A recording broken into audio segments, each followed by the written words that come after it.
जय हिंद दोस्तों, कैसे हो आप सब। मैं अंजनी कुमार, एक सर्विसमैन बैंकर। होप आप सब अच्छे होंगे। और आज जो डिस्कस करेंगे अपकमिंग नोटिफिकेशंस जो एक के बाद एक बैंकिंग एग्ज़ाम्स के आएंगे उसके बारे में। ठीक है, तो सबसे पहले अभी आरआरबी ओए एंड आरआरबी पीओ का जून एंड तक आने का एक्सपेक्टेड है। देन फिर आपका आईबीपीएस क्लर्क, आईबीपीएस पीओ, इनका भी कैलेंडर हमें मालूम है, तो जुलाई में आप एक्सपेक्ट कर सकते हैं नोटिफिकेशन।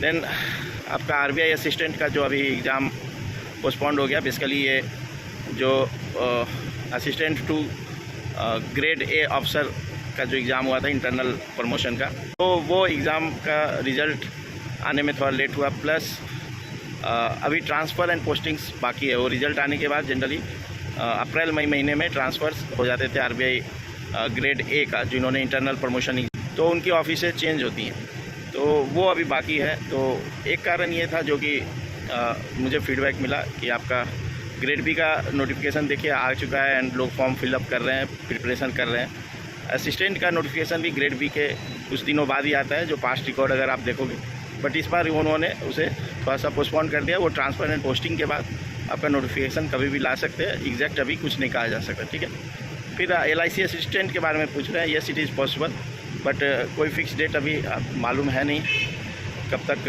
वो आएगी। कई सोर्सेज जो थोड़े बहुत इनपुट मिले। एंड फिर IBPS का स्पेशलिस्ट ऑफिसर्स का, एंड छोटे छोटे नोटिफिकेशन आप बीच बीच में आप देख ही रहे हो। एंड IDBI के बारे में कुछ लोग क्वेरी कर रहे थे आपका, तो IDBI को मैं as good as private bank की तरह ट्रीट कर रहा हूँ। So I will not talk much about IDBI। ठीक है, एंड फॉर एक सर्विसमैन आई विल सजेस्ट कि आप IDBI पे ध्यान मत दें। यंग एस्पिरेंट अगर आप नहीं क्लियर कर पा रहे हैं तो IDBI एग्जीक्यूटिव पे आप फोकस करके, वहाँ पे आई थिंक कंपटीशन आपको थोड़ा कम मिलेगा, what I feel. And specialist officer का बता दिया आपको। SBI J and SBI PO, ये अगस्त में जे का एंड सितंबर में PO का नोटिफिकेशन टेंटेटिव एक्सपेक्टेड है। डेट्स बोलना आसान नहीं, तो यू कैन प्रिपेयर।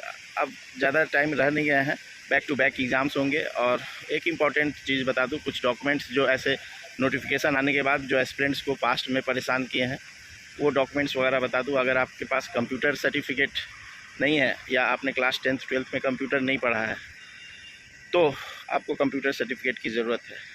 अगर 10th 12th में कंप्यूटर एज ए सब्जेक्ट है या ग्रेजुएशन में, तो you don't need certificate. Otherwise you need one computer certificate for most of the banking exams में, वो डॉक्यूमेंट वेरिफिकेशन में काम आएगा। दूसरा, OBC non creamy layer certificate, जो OBC कैंडिडेट्स हैं उनके लिए 2023 का होना ज़रूरी है, ये ध्यान दीजिएगा। एंड जो EWS कैंडिडेट है उनके लिए भी 2023 का आपका EWS का सर्टिफिकेट होना चाहिए। तो इन सब चीज़ों से आप रेडी रहें। पैन कार्ड आपको डॉक्यूमेंट वेरिफिकेशन के पास उस टाइम पे लगेगा, अभी ज़रूरत है नहीं, बट आप ध्यान रखें कि पैन कार्ड, अगर लोन ख़राब है आपका तो आपको ज्वाइनिंग में प्रॉब्लम हो सकती है, तो यू हैव टाइम। बट ये सब पॉइंट्स का ध्यान रखना, इन चीज़ों से आपका ज्वाइनिंग डिले हो सकता है या ज्वाइनिंग कैंसिल हो सकता है। तो ये कुछ पॉइंट्स थे एक सर्विसमैन भाइयों के लिए। वो पूछते हैं सर मैं कब अप्लाई कर सकता हूँ। ठीक है, तो जिनके पास ग्रेजुएशन सर्टिफिकेट नहीं है और लास्ट ईयर ऑफ सर्विस में है, और जिन्होंने मोर देन 15 ईयर्स सर्विस किया हुआ है, केवल 15 ईयर सर्विस करके निकल रहे हैं, पेंशन ले रहे हैं, उनको तो निकलने के बाद ही वो सर्टिफिकेट मिलेगा। लेकिन जो मोर देन 15 ईयर सर्विस कर रहे हैं, 16, 17, 20, 25 ईयर्स, और सिविल ग्रेजुएशन नहीं है, डिफेंस ग्रेजुएशन पे बैंक एग्ज़ाम लिखना चाह रहे हैं, तो they should appear in last year of service. जब आपकी फॉर एग्ज़ाम्पल अभी मई मंथ चल रहा है, जो अप्रैल 2024 तक जो रिटायर हो रहे हैं, उनको अभी ग्रेजुएशन सर्टिफिकेट के लिए अप्लाई कर देना चाहिए। तो 11 मंथ्स बिफोर आपको graduation certificate and no objection certificate generally मिल जाता है एग्ज़ाम अपेयर करने के लिए। So this was the information, hope you will appreciate it. Thank you for giving your precious time. God bless you all.